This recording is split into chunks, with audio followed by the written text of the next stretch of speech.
నమస్కారం. ఈనాటి మన ప్రత్యేక విశ్లేషణకు స్వాగతం.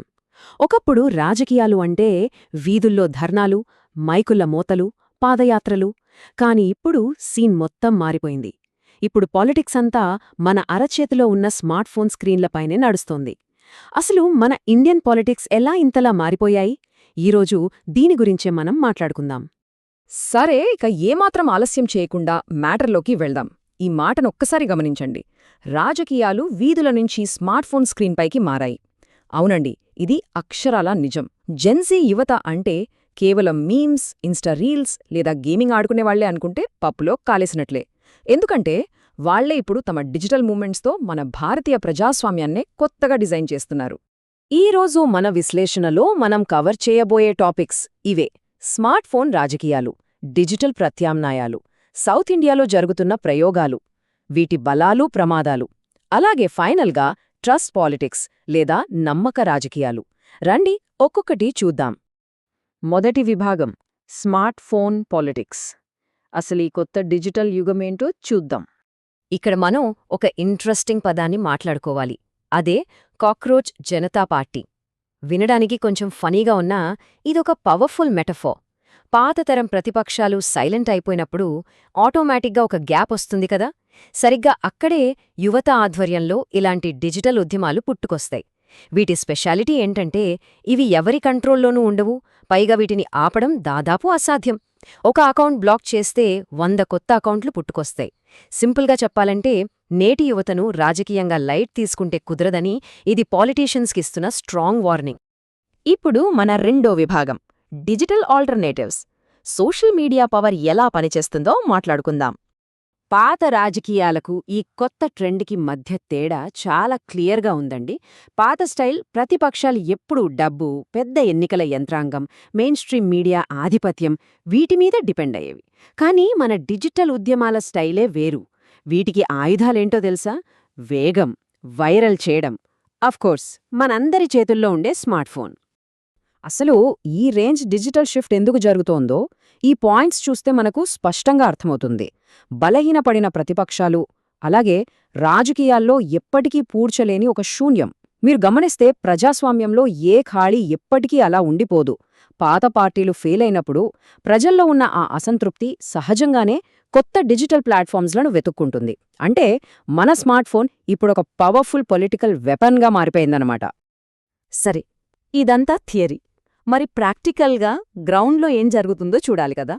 అందుకే మూడో విభాగంలోకి వెళ్దాం: ద సౌత్ ఇండియన్ ల్యాబ్. ఈ డిజిటల్ థియరీలో క్షేత్రస్థాయిలో ఎలా పనిచేస్తున్నాయో తెలుసుకోవడానికి మన దక్షిణ భారతదేశం ఒక పర్ఫెక్ట్ ల్యాబ్ అని చెప్పొచ్చు.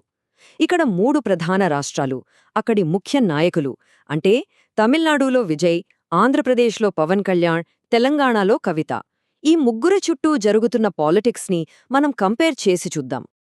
ముందుగా తమిళనాడు ముచ్చట చూద్దాం. దశాబ్దాలుగా అక్కడ ఫ్యామిలీ పాలిటిక్స్ లేదా సినిమా పాలిటిక్స్ నడిచాయి.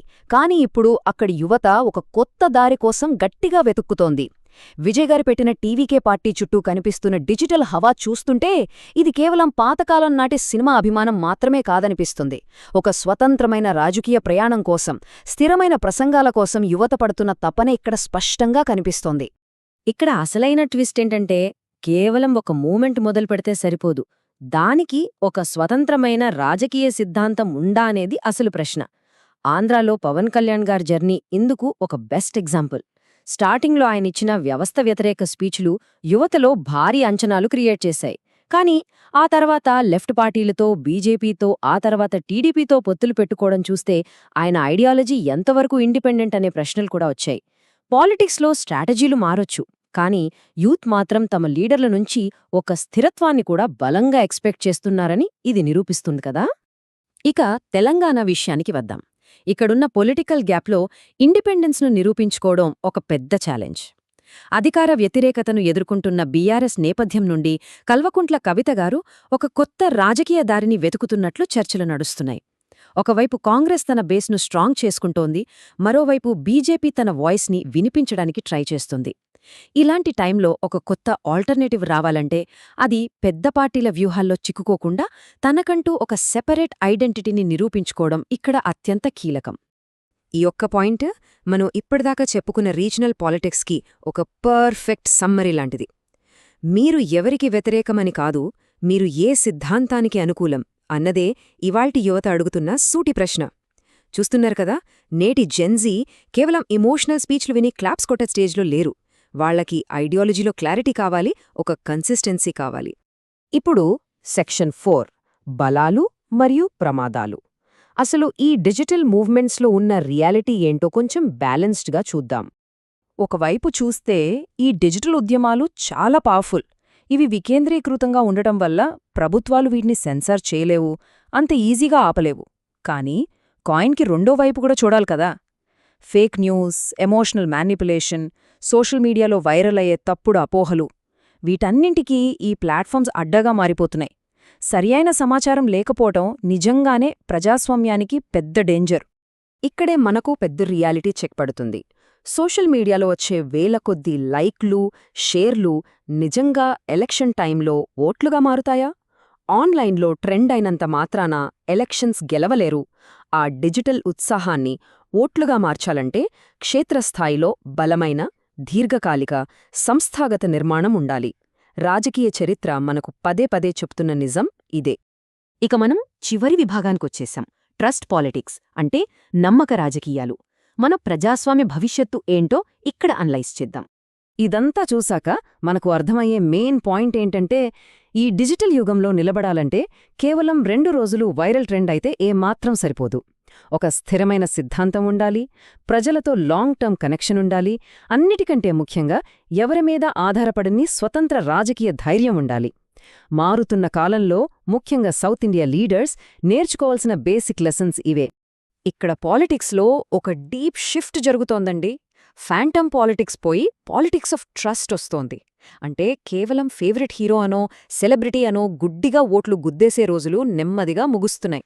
దాని బదులు మాకుద్యోగాలేవి, మా చదువుల సంగతేంటి అని ప్రశ్నిస్తూ నిజమైన సమస్యల మీద ఫోకస్ చేసే సిద్ధాంతపరమైన నమ్మక రాజకీయాల కోసం జనాలు డిమాండ్ చేస్తున్నారు. ఫైనల్గా ఒక ఇంపార్టెంట్ థాట్తో ఈ విశ్లేషణను ముగిద్దాం. రేపటి మన ప్రజాస్వామ్య భవిష్యత్తు ఈ మొబైల్ స్క్రీన్లపైనే డిసైడ్ అయ్యే పరిస్థితి వస్తే, మరి ఈ ప్లాట్ఫామ్స్ నిజంగానే విషయ పరిజ్ఞానం ఉన్న ఓటర్లను తయారు చేస్తున్నాయా? లేక కేవలం గుడ్డిగా ఫాలో అయిపోయే వైరల్ ఫాలోవర్స్ను మాత్రమే క్రియేట్ చేస్తున్నాయా? ఈ డిజిటల్ మార్పు మన ప్రజాస్వామ్యంపై ఎలాంటి ఇంపాక్ట్ చూపిస్తుందో మనమంతా ఆలోచించాల్సిన అవసరం ఎంతైనా ఉంది.